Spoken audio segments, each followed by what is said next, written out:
श्रीभगवान् उवाच वेदाहमन्तः मनसीप्सितन्ते ददामि यत्तत् दुरवापमन्यैः सत्रे पुरा विश्वसृजां वसूनां మత్సిద్ధికామేన వసోత్వయేష్టః. ఇక్కడ ఉద్ధవుడు కాతురతతో కూడిన అనురక్తితోనూ మైత్రేయుడు ఆసక్తితోనూ భగవంతుడి సమక్షంలో ఉన్నారు. అప్పుడు నారాయణుడి రూపంలో ఉన్న శ్రీకృష్ణుడు ఉద్ధవుడి వైపు ఆదరంగా చూస్తూ మాట్లాడటం ప్రారంభించాడు. ఈ శ్లోకంలో ఇలా అంటున్నారు. మొదట ఆయన ఉద్ధవుడిని ఉద్దేశించి ఓ వసు అని సంబోధించారు. భగవద్గీతలోనూ శ్రీమద్ భాగవతంలోనూ కూడా వసువుల ప్రస్తాపన వస్తుంది. సర్వకారణ కారణుడైన భగవంతుడి నుండి బ్రహ్మదేవుడు జన్మించాడు. ఏకాదశ రుద్రులు, అష్టవసువులు, ద్వాదశాదిత్యులు అందరూ నారాయణుడి నుండే ఉద్భవించారు. ఆదిత్యులు అంటే అదితిపుత్రులు, ఇంద్రుడు మొదలైన ఉపదేవతలు. ఆదిత్యానాం అహం విష్ణు అన్నాడు కృష్ణుడు. త్రివిక్రముడిగా అంటే వామనదేవుడిగా అదితి గర్భంలో జన్మించటం వలన అందరిలోనూ ఆయన శ్రేష్ఠుడు.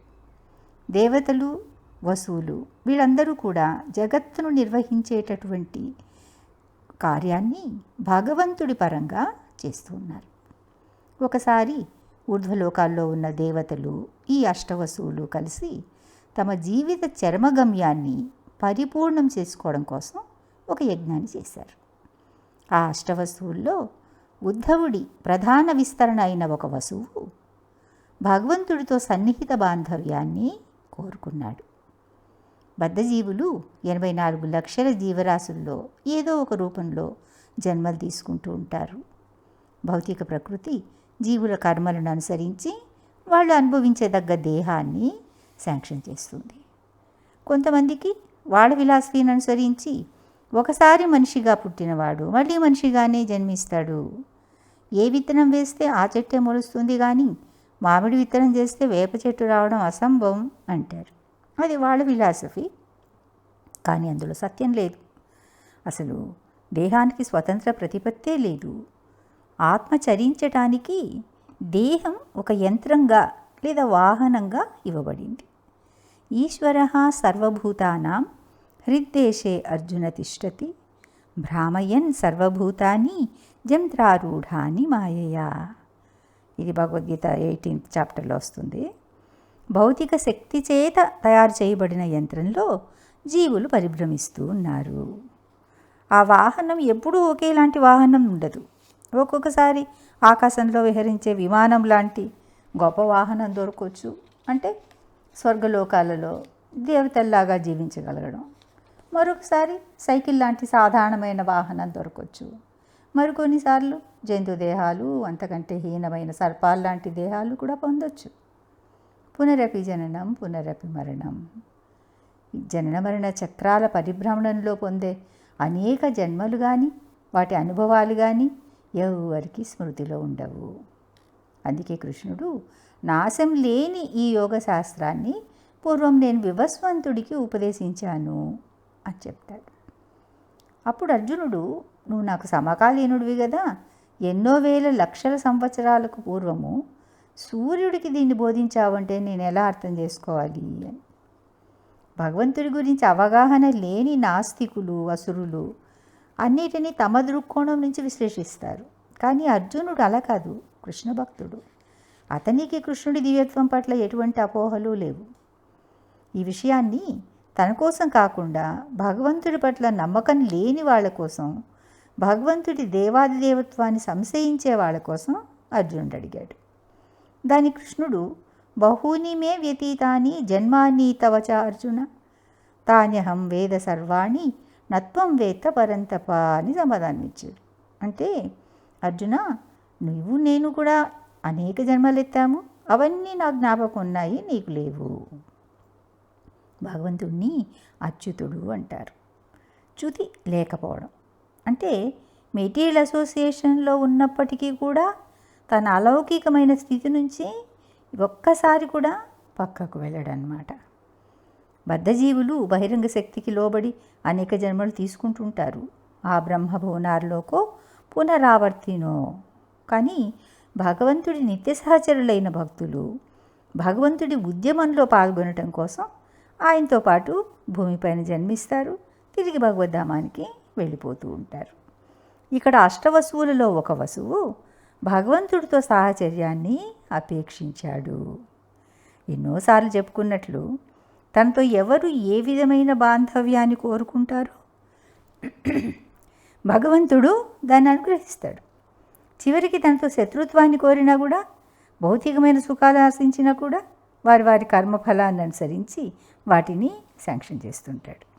ఆ విధంగా ఉద్ధవుడికి తాను అష్టవసువులలో ఒకడిగా ఉండి ఇప్పుడు కృష్ణసఖుడిగా ఉన్నట్లు తెలియకపోయినప్పటికీ కృష్ణుడు ఆ విషయాన్ని గుర్తు చేస్తూ ఓ వసు అని సంబోధించాడు. సర్వస్య చాహం హృది సన్నివిష్టో మత్తక్ స్మృతిర్జ్ఞానం ఆపోహనం చ. భగవంతుడు ప్రతి వ్యక్తి హృదయంలోనూ ఉండటం వలన ఆయన నుంచే జ్ఞాపకము, జ్ఞానము, మరపు అన్నీ కలుగుతున్నాయి. తమకు నచ్చింది కోరుకోవడానికి ప్రతి ఒక్కరికి స్వాతంత్రం ఉంది. ఇష్టమైన దాన్ని చేసే స్వేచ్ఛ కూడా ఉంది. కానీ తాము కోరుకున్నది సాధించటము, అది ఫలించటము అనేది మాత్రము ఎవరి చేతిలోనూ ఉండదు. కేవలం భగవంతుడు మాత్రమే ఆ జీవుడి కోరిక తీర్చటము, తీర్చకపోవటము నిర్ణయిస్తాడు. జీవులందరూ తమ చాలా స్వేచ్ఛగా ఉన్నట్లు భావిస్తూ ఉంటారు. కానీ వారి స్వేచ్ఛకు పరిమితులు ఉన్నాయి. మనం చూస్తుంటాము, ఒక ఆవునో, ఎద్దునో, గుర్రాన్నో పొడవైన తాడుతో చెట్టు కట్టేసినట్టు ఉంటారు. అవి స్వేచ్ఛగా తిరుగుతూ పచ్చిక వేస్తుంటాయి. కానీ వాటిని కట్టివేసిన తాడు పరిధిలోనే అవి స్వేచ్ఛగా ఉంటున్నాయి. ఆ పరిధి దాటి అవి ముందుకు వెళ్ళలేవు.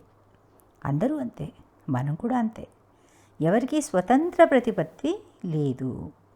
అయితే అందరూ తాము చాలా ఇండిపెండెంట్గా ఉన్నట్లు భావిస్తూ తమకు ఉన్న పరిమితమైన స్వేచ్ఛను దుర్వినియోగం చేసుకుంటారు. నిజానికి జీవులకు మార్గనిర్దేశనాన్ని పరమాత్మ ఇస్తున్నాడు. అయితే ఆ నిర్దేశాన్ని తీసుకోవటానికి జీవాత్మ సిద్ధంగా ఉండాలి. ఒకే కొమ్మపై కూర్చున్న రెండు పక్షుల్లాగా జీవాత్మ, పరమాత్మ ఉపస్థితులై ఉన్నారు. ఒక పక్షి కర్మఫలాలను తింటూ ఉంది, మరొక పక్షి సాక్షిభూతంగా చూస్తూ ఉంది. అలా విట్నెస్ చేస్తున్న పక్షి పరమాత్మ, హనుమంత ఉపద్రష్ట అంటారు. జీవుల సకల కర్మలకు సాక్షిభూతంగా ఉండటాన్ని ఉపద్రష్ట అని, వాళ్ళు చేసే కర్మలను శాంక్షన్ చేయటం వలన హనుమంత అని అంటారు. ఆయన శాంక్షన్ చేయకపోతే పని లేదు, ఫలము లేదు. జీవులు కొత్త జన్మను లేదా కొత్త రూపాన్ని పొందినప్పుడు గత జన్మ స్మృతులన్నీ మర్చిపోతారు. పూర్వపు దేహానికి వర్తమానపు దేహానికి ఉన్న సారూప్యము చైతన్యం ఒక్కటే. ఆ చైతన్యం కూడా దేహాన్ని అనుసరించి ఉత్తమమైన సత్వగుణ ప్రధానంగా కానీ, జంతు దేహాలకు వెళ్ళినప్పుడు పూర్తిగా మరుగున పడి ఉండటం కానీ, లేదా స్వభావాన్ని అనుసరించి తమోగుణ ప్రధానంగా కానీ ఉంటుంది. ఇక్కడ ఉద్ధవుడి జీవితాన్ని గమనిస్తే అతడు భగవంతుడితో సాన్నిహిత్యాన్ని హృదయపూర్వకంగా కోరుకున్నాడు. కృష్ణుడు దాన్ని అనుమతించడం జరిగింది. సాధారణంగా విశుద్ధ భక్తులు తమ కోసం దేన్ని కోరుకోరు, కానీ నిరంతరం భగవంతుడి సేవలో ఉండాలని మాత్రము అపేక్షిస్తారు. న ధనం న జనం న సుందరీం కవితాం వా జగదీశ కామయే మమ జన్మని జన్మనీశ్వరే భవతాద్ భక్తిరహితుకి త్వయి అని సాక్షాత్తు శ్రీకృష్ణుడు చైతన్య మహాప్రభువుగా ఒక భక్తుడిగా వచ్చినప్పుడు తమ శిక్షాష్టకంలో ఆయన ప్రార్థిస్తున్నారు. హే ప్రభు, నాకు సంపద పట్ల లాలస లేదు, అనేక మంది అనుచరులు కావాలి అనే కోరిక కానీ, సుందరీమణుల సాంగత్యం కోసం ఆరాటం కానీ లేవు. జన్మజన్మలకు నిర్హేతుకమైన నీ భక్తి సేవను మాత్రము నాకు అనుగ్రహించు. ఈ భగవంతుడితో సాంగత్యం అనేది, సేవించటం అనేది ఎంత గొప్ప వరమో ఎవరికి అర్థం కావటం లేదు. ఆ సమయంలో నీవు అభిలషించిన దానిని ఇప్పుడు పొందావు అని కృష్ణుడు ఉద్ధవుడితో చెప్పినప్పుడు మైత్రేయ ఋషి కూడా దాన్ని స్వయంగా విన్నారు. ప్రత్యేకించి ఆ విషయాన్ని కృష్ణుడు చెప్పటం వలన అందులో ఉన్న గొప్పతనం ఎంతో తర్వాత గ్రహించారు. దేనైనా కోరుకోగల స్వేచ్ఛ ఉంది జీవులకు, చెప్పుకున్నాం కదా. కానీ భౌతిక ప్రపంచంలో అతి ఉన్నతమైనవిగా భావించే ఈ పేరు, ప్రతిష్టలు, సౌందర్యము, పొజిషన్లు, పొజిషన్లు, ఎడ్యుకేషను, ఇవన్నీ కూడా తాత్కాలికంగా ఉండేవే, దేహంతో పాటు అవి కూడా అంతరించిపోతాయి. మరి వివేకవంతులు ఏం చేయాలి?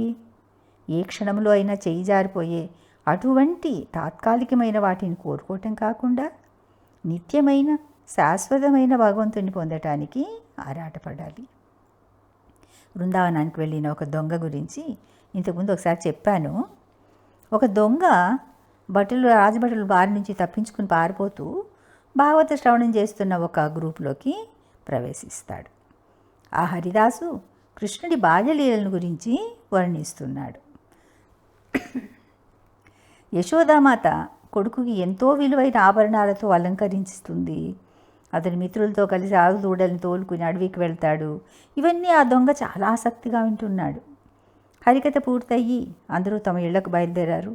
ఆ దొంగ, అయ్యా, బాలుడైన ఈ కృష్ణుడు ఎక్కడుంటాడంటారు అని కుతూహలంగా తన పక్కనున్న వ్యక్తిని ప్రశ్నిస్తాడు. ఏముంది, ఎప్పుడు ఆలమందలను మేపుకుంటూ బృందావనంలో తిరుగుతుంటాడు అని అతను సమాధానం చెప్తాడు. అంటే ఇంకా ఆ మూడ్లో ఉన్నాడనమాట. హరికథ విన్నాడు కదా అప్పటిదాకా. ఆ దొంగ బాగా ఆలోచించాడు. ఈ హరిదాసు గారు ఆ అబ్బాయి రూపాన్ని కళ్ళకు కట్టినట్లుగా వర్ణించారు. ఎలాగైనా వెళ్ళి అతన్ని పట్టుకుంటే ఈ చిల్లర దొంగతనాలు మానేసి హాయిగా జీవితం అంతా గడిపేయచ్చు. అలా అనుకుని బృందావనానికి బయలుదేరాడు. రాత్రింబహుళ్ళు అదే ఆలోచన. కృష్ణుడు ఎక్కడుంటాడు, అతన్ని ఎలాగైనా పట్టుకోవాలి. దారి పొడుగు కృష్ణుడి గురించిన చింతన తప్ప మరొకటి లేదు. యోగినాం అపి సర్వేషాం మద్గతేన అంతరాత్మనః అన్నాడు కృష్ణుడు. అనన్యాస్ చింతయంతో మామని కూడా అన్నాడు. తను నిరంతరం స్మరించే వారి పట్ల తను ఏ విధంగా రెస్పాండ్ అవుతాడో చెప్పుకున్నాడు. ఆ విధంగానే ఆ దొంగ అన్య చింతన లేకుండా కృష్ణుడి కోసం వెతుకుతున్నాడు కదా. తను తలిచేవారిని కొలిచేవారిని భగవంతుడు కాదనలేడు. వెంటనే అతని ముందు ప్రత్యక్షమయ్యాడు. తన ఎదుట ప్రత్యక్షమైన బాలగోపాలుడి మనోహరమైన సౌందర్యాన్ని ఆ దొంగ కళ్ళప్పగించి చూశాడు. హరిదాసు వర్ణించినట్లుగానే కృష్ణుడు ఆపాదమస్తకం స్వర్ణాభరణాలు ధరించున్నాడు. చల్లగా వెన్నెలలాగా హాయిగా నవ్వుతూ ఉన్నాడు. ఆ దొంగ ఎలాగో కృష్ణుడితో మాటలు కలిపి, ఎన్ని నగలున్నాయి నీ దగ్గర, ఈ హారం ఒక్కటి నాకు ఇవ్వకూడదు అని చాలా లాలనగా అడుగుతాడు. మరి కృష్ణుడు అతనికంటే పెద్ద దొంగ కదా, తనకు తెలియందేముంది, అమ్మో అమ్మ కొడుతుంది అంటాడు భయం నటిస్తూ. చిన్నపిల్లాడే కదా, దగ్గరలో ఎవరూ లేరు, అన్నీ లాగేసుకుందాము అని దొంగ కనిపించటం లేదు.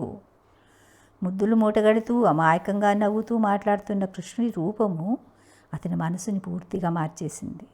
నగలు వద్దు, పాడు వద్దు, ఈ అబ్బాయితో ఉంటే మాట్లాడుతుంటే చాలు అని అనిపిస్తుంది. ఆ పాయింట్కి దొంగ వచ్చాక, అంటే అటువంటి మనస్థితి అతనికి వచ్చినప్పుడు కృష్ణుడు వెంటనే సర్లే తీసుకో, నేను అమ్మకేదో చెప్తానులే అంటాడు. ఇంకా ఆ దొంగ కళ్ళనీళ్ళ పర్యంతం అయిపోయి కృష్ణుడి పాదాలపైన పడి ఎలాగైనా కృష్ణుని చూడాలి అనే పట్టుదలతో అదే ఆలోచనతో ఉండటం వలన కృష్ణుడు అతనికి దొరికాడు. నిరంతర స్మరణకున్న మహిమ అది. ఎవరైనా చేయొచ్చు కదా, ఏం కష్టం కాదు. అయితే ఎవరి గురించో ఎప్పుడు ఎందుకు ఆలోచిస్తారు? ఆ వ్యక్తి తనకు ప్రియమైన వాళ్ళైతే, తను ఎంతగానో ప్రేమించే వాళ్ళైతే అప్పుడు తప్పకుండా ఆలోచిస్తారు, అదే ఆలోచనలో ఉంటారు. తన దగ్గర ఉన్నా లేకపోయినా ఇప్పుడు ఎక్కడున్నాడు, ఏం చేస్తుంటాడు, ఇలా తలుచుకోవటము చాలా సులభం. అందుకే మొదట కృష్ణుడిని ప్రేమించటము నేర్చుకోవాలి. తను ప్రేమించే వారిని ఎప్పుడు కృష్ణుడు ఎప్పుడు వాళ్ళకి ఎదుటనే ఉంటాడనమాట. వాళ్ళని ఎప్పుడు కూడా వదలడు. హరే కృష్ణ.